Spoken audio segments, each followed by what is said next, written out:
Seiring dengan sebuah teriakan, telapak tangan orang hitam dipotong dengan kapak. Lalu satu orang hitam ditarik lagi. Lengan panjang atau lengan pendek. Para prajurit di samping menyindir. Hentikan. Dia bisa bekerja. Bawa dia ke tempat tambang. Pemimpin pemberontak menghentikan seluruh prajurit yang dieksekusi.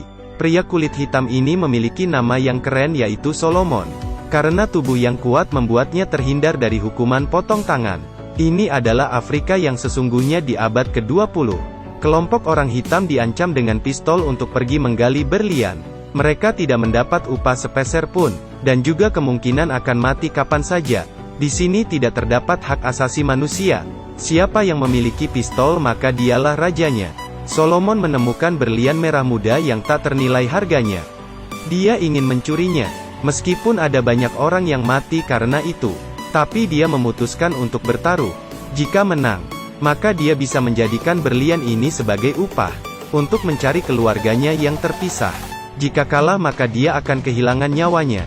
Dia diam-diam mengamati setiap gerakan pemimpin pemberontak. Di saat ini juga, pompa air di sebelahnya tiba-tiba meledak. Perhatian semua orang tertarik ke situ. Solomon mengambil kesempatan memasukkan berlian itu ke jari kakinya. Kemudian dia berkata dia ingin buang air kecil. Pemimpin pemberontak memeriksa tubuh Solomon. Tapi tak disangka, Solomon akan menyembunyikan berlian di jari kakinya. Dia masuk ke semak-semak, dengan gugup melihat ke sekitar. Di saat dia hampir meletakkan berlian ke dalam tanah, terdengar suara tarikan pistol di belakangnya. Solomon terkejut dan tidak berani bergerak. Bagaimana?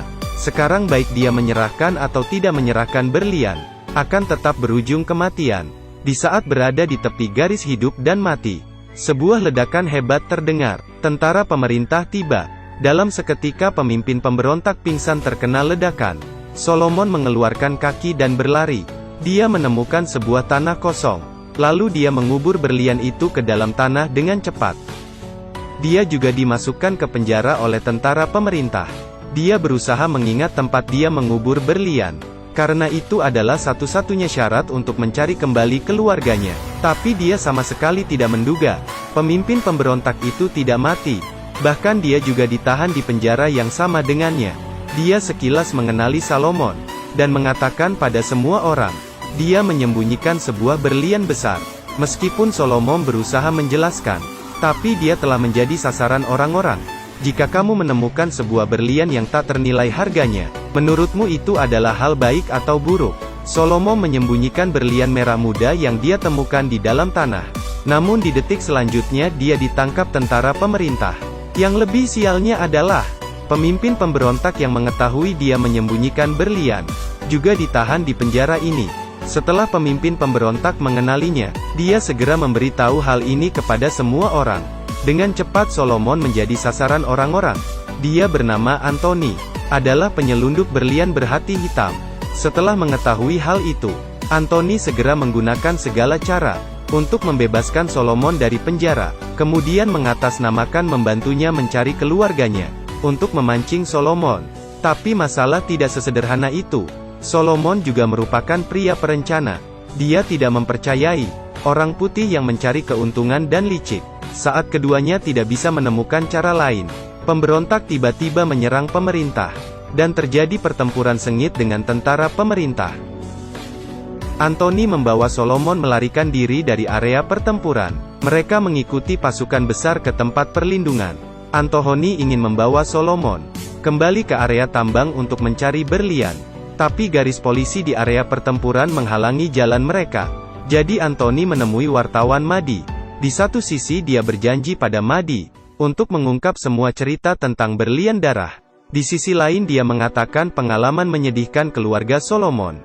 Di bawah kata-kata Anthony, Madi akhirnya setuju membawa mereka kembali dengan saluran media. Awalnya mereka tiba di sebuah tempat pengungsian. Untungnya, Solomon segera menemukan istri dan putrinya. Sedangkan putranya Jim, justru ditangkap oleh pemberon saat melarikan diri. Begitu terpikir mereka akan mencuci otak putranya, dilatih menjadi mesin pembunuh, yang pada akhirnya akan mati di bawah hujan peluru. Solomon tidak bisa mengendalikan emosinya.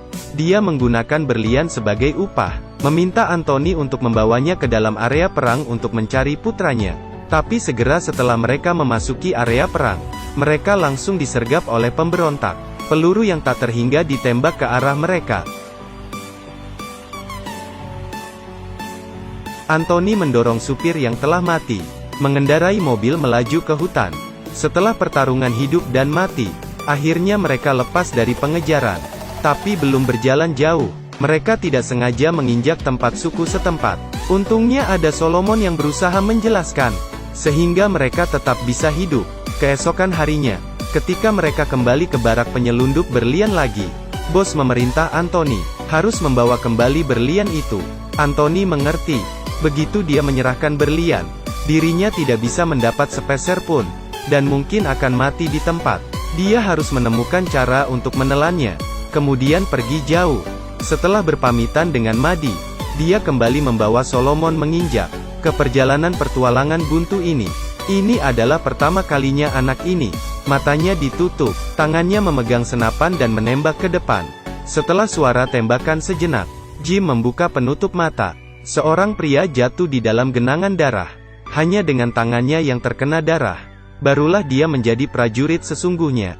Pemberontak menggunakan cara kejam ini untuk melatih anak-anak ini. Di sisi lain, kedua orang yang mencari berlian sedang dalam perjalanan ke area perang. Meskipun ras yang berbeda, tapi saat mereka saling membantu, juga terbangun sebuah tali pertemanan. Melewati pegunungan dan perjalanan yang panjang, mereka akhirnya tiba di tempat tujuan. Tapi para penjaga di sini sangat ketat. Pemberontak yang mengetahui Solomon mencuri berlian juga berada di sini. Bergegas masuk, maka itu pasti jalan kematian. Tiba-tiba Anthony mendapat sebuah ide. Dia langsung menghubungi kolonel, memintanya mengirim pesawat untuk mengebom. Tapi firasat Solomon mengatakan padanya, anaknya Jim ada di dalam. Dia sangat khawatir dengan keselamatan anaknya. Jadi pada malam hari Solomon diam-diam memasuki tempat itu. Tebakan dia benar, anaknya berada di hadapannya. Tapi otak anak ini telah dicuci oleh para pemberontak. Jim menolak Solomon, kemudian memanggil penjaga. Saat ini pemimpin pemberontak langsung mengenali Solomon, menyuruhnya segera menggali berlian itu. Jika tidak maka dia akan membunuh anaknya. Di saat itu juga, dan terjadi pemboman tanpa henti. Para pemberontak melarikan diri. Di samping itu Anthony yang menahan peluru, bergegas menyelamatkan anak Solomon. Solomon juga membunuh pemimpin pemberontak itu dengan tangannya sendiri. Setelah pengeboman, Solomon akhirnya membawa mereka ke tempat penguburan berlian. Anthony memberi kode tatapan pada Solomon. Keduanya telah sepakat. Di saat berlian hampir tiba di tangan, keduanya mengambil kesempatan saat para tentara tidak memperhatikan, dan langsung menghabiskan mereka semua. Tapi sayangnya, Anthony mengalami luka parah. Terdengar orang-orang kolonel mendekat. Tidak sempat banyak berpikir, Anthony membawa Solomon dan anaknya melarikan diri. Dalam perjalanan melarikan diri, Anthony mendapat berlian yang dia dambakan dari tangan Solomon. Solomon melihat darahnya terus mengalir. Lalu dia menyuruhnya istirahat sebentar. Anthony menolak. Tapi tak lama kemudian, dia sama sekali tidak bisa berjalan lagi. Solomon tidak banyak berkata, dan langsung mengangkat Anthony untuk terus berjalan ke depan. Tapi rasa sakit yang kuat membuat Anthony hampir tidak bisa bernapas. Dia tahu hidupnya tidak lama lagi. Menyuruh Solomon meletakkannya. Kemudian dia mengeluarkan berlian itu. Di akhir hidupnya Anthony benar-benar lega. Saat ini berlian sebanyak apapun tidak bisa menyelamatkan nyawanya. Dia menyerahkan berlian itu pada Solomon, dan memberinya kartu nama Madi. Melihat ayah dan anak itu pergi, Anthony mengambil segumpal tanah merah. Mengakhirnya hidupnya yang pasang surut. Pada akhirnya Solomon datang London untuk bertransaksi dengan perusahaan berlian. Di tengah itu Madi sedang diam-diam merekam seluruh proses transaksi. Setelah hal itu terungkap, perusahaan berlian mendapat banyak kecaman dari seluruh dunia, dan juga mendapat hukuman dari pengadilan. Saksi yang berasal dari dunia ketiga ini, dengan pengalaman hidupnya, memberitahu semua penonton di bawah panggung, seberapa kotor dan amisnya berlian darah. Di beberapa mata perusahaan internasional, mereka tidak mempedulikan pengorbanan apa yang harus dilakukan untuk mendapat berlian ini. Yang mereka ingin hanyalah keuntungan. Kerusuhan Afrika berada sangat jauh.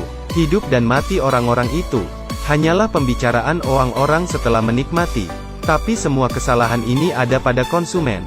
Bagaimanapun jika tidak ada perjualbelian, maka tidak ada pembunuhan. Oke, Berlian Darah hari ini sampai di sini saja. Untuk teman-teman yang ingin melihat film lain, tinggalkan komentar di kolom komentar. Jangan lupa like dan follow. Terima kasih atas dukungannya.